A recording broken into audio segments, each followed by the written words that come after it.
Дорнод аймгийн Хэрлэн сумын хүүхдийн 2 дугаар цэцэрлэгийн эрхлэгт Соднмын Бадам чимэг. Сургуулийн өмнө насны хүүхдийн багш арга зүйч мэргэжилтэй боловсролын салбарт 34 дахь жилээ ажиллаж байгаа. 2024 онд Монгол Улсын зөвлөх мэргэжлийн зэрэг хүртсэн боловсрол судлалын ухааны магистр. Монгол Улсын оюуны өмчийн бүтээгдэхүүний загварын батэнд сонирхолтой шагаан багц хэрэглэгдүүн тоглоомыг танилцуулж байна. Сонирхолтой шагаан багц нь 20 төрлийн хэрэглэгдэхүүн тоглоомтой. Тоглоомын үндсэн түгэед нь бодийн шагаан юм а. 2017 онд анх 9 багц тоглоомыг математикийн энгийн төсөөлөл сургалтын хөгжүүлэх үйл ажиллагаанд ашиглахаар санаачлан хийсэн.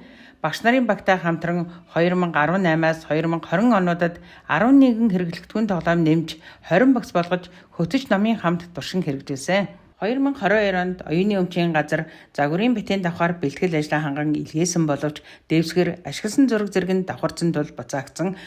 Ийхүү хэрэглэгдэхүүн дээр зургийг өөрсдийн гараар бүтээж дэвсгэрийг саарлангийн зөөлөн материалтай давгаар хийж дээдлэгмэл дугуй хэлбэртэй баримттай бөгөөд түүнийг дэвсгэр болгон ашиглахаар өөрчлөн 6 жил хэрэгжүүлсээр 2023 онд загварын битэнтэй авлаа.